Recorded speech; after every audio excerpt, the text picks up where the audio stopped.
নমস্কার বন্ধুরা, কেমন আছেন আপনারা সবাই? আশা করি সবাই ভালো আছেন। আজকের ভিডিওতে আমি আলোচনা করব গ্রহদের শত্রু মিত্র সম্পর্কে। কোন কোন গ্রহের সাথে কোন কোন গ্রহের মিত্রতা বা শত্রুতা আছে সেটা জানাবো। এই বিষয়টি জানা অত্যন্ত আবশ্যক, কারণ আপনি যখন কোনো শুভ অশুভ কোনো কাজের বিচার করছেন তখন এই গ্রহের শত্রু মিত্র সম্বন্ধে জানতে হবে। উদাহরণ হিসাবে বলা যেতে পারে, আপনার জন্মছক অথবা হাতে কোনো শুভ গ্রহ শক্তিশালী অবস্থায় রয়েছে, কিন্তু আপনি শত্রু গ্রহের জন্য প্রতিকার নিলেন, এতে আপনার শুভ থেকে অশুভ হওয়ারই সম্ভাবনা বেশি। আপনাকে জানতে হবে আপনার শুভ চালক গ্রহ কোনটি, তার উপর নির্ভর করে আপনার মিত্র গ্রহকে শক্তিশালী করা। ভিডিও শেষে আপনাকে জানাবো যে আপনার চালক গ্রহ কোনটি, কিন্তু তার আগে আমি গ্রহদের শত্রু মিত্র সম্পর্কে আপনাদের জানাতে চাই, কারণ এটা জানা অত্যন্ত আবশ্যক। কারণ কোনো শুভ বা অশুভ কোনো কাজের জন্য আপনার এই বিষয়টি জানা প্রয়োজন। যেমন ধরেন আপনার জন্ম রবিবারে, তাহলে আপনার মিত্র গ্রহ হবে চন্দ্র, মঙ্গল বা বৃহস্পতি। এদের সাথে আপনার বন্ধুত্ব ভালো। সমভাব যাদের সাথে আপনার হবে সেটা হচ্ছে বুধবার, আর যাদের সাথে আপনার সম্পর্ক ভালো হবে না তারা শুক্র বা শনিবারে জন্মগ্রহণ করেছে। এইভাবে বিচার করা হয়ে থাকে। তো ভিডিওটি খুবই মনোযোগ সহকারে দেখতে থাকুন, আমি এক এক করে সব বিষয়ে আলোচনা করছি। তো প্রথমে আমি রবি গ্রহ নিয়ে আলোচনা করব। রবি গ্রহের মিত্র গ্রহ হচ্ছে চন্দ্র, মঙ্গল এবং বৃহস্পতি। সমভাব বুধের সাথে, আর শত্রু হচ্ছে শুক্র এবং শনি গ্রহ। চন্দ্র গ্রহের সাথে মিত্র হচ্ছে রবি এবং বুধের সাথে, আর সমভাব হচ্ছে মঙ্গল, বৃহস্পতি, শনি এবং শুক্র। চন্দ্রের কোনো শত্রু নাই। মঙ্গল গ্রহের মিত্র গ্রহ হচ্ছে রবি, চন্দ্র এবং বৃহস্পতি। সমভাব হচ্ছে শুক্র এবং শনি, আর শত্রু গ্রহ হচ্ছে বুধ।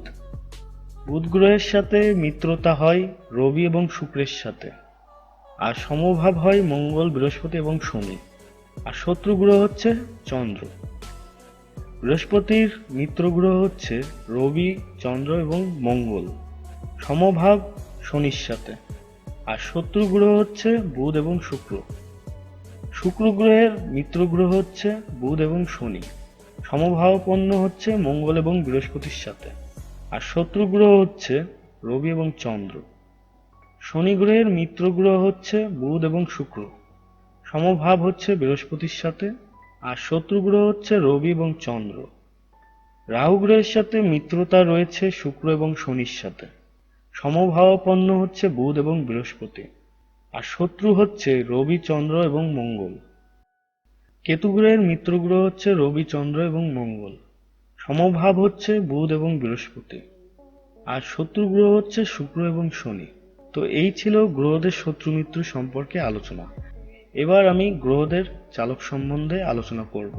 আপনার রাশি কি এটা আপনাদের আগে নির্ণয় করতে হবে।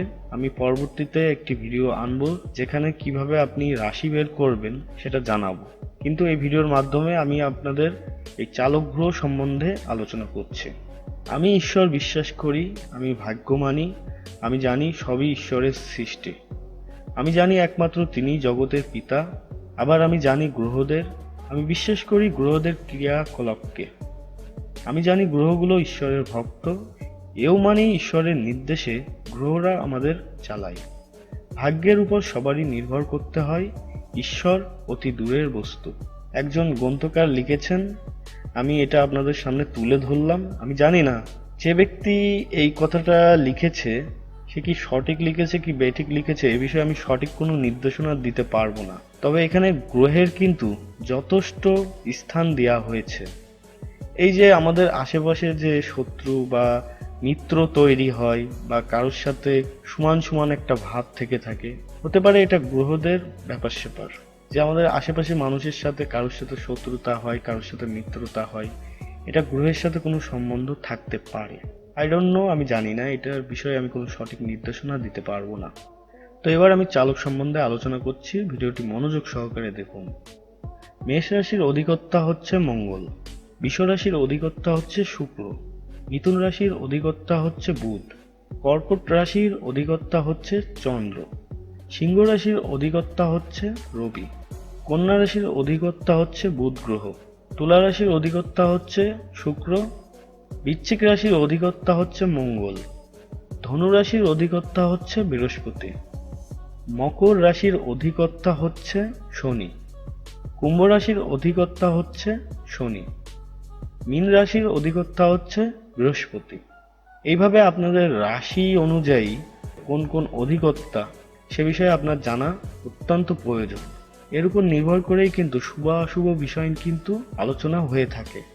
যে গ্রহটি আপনার শুভ অবস্থায় রয়েছে সেই গ্রহের প্রতিকার করুন।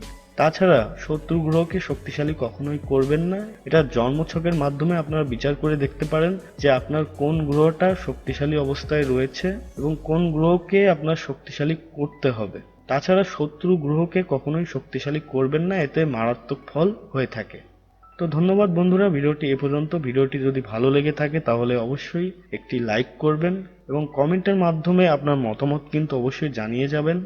আসছি নতুন কোনো ভিডিওতে, ততদিন সবাই ভালো থাকবেন এবং যদি কোনো ভুল ত্রুটি হয়ে থাকে ক্ষমা সুন্দর দৃষ্টিতে দেখবেন।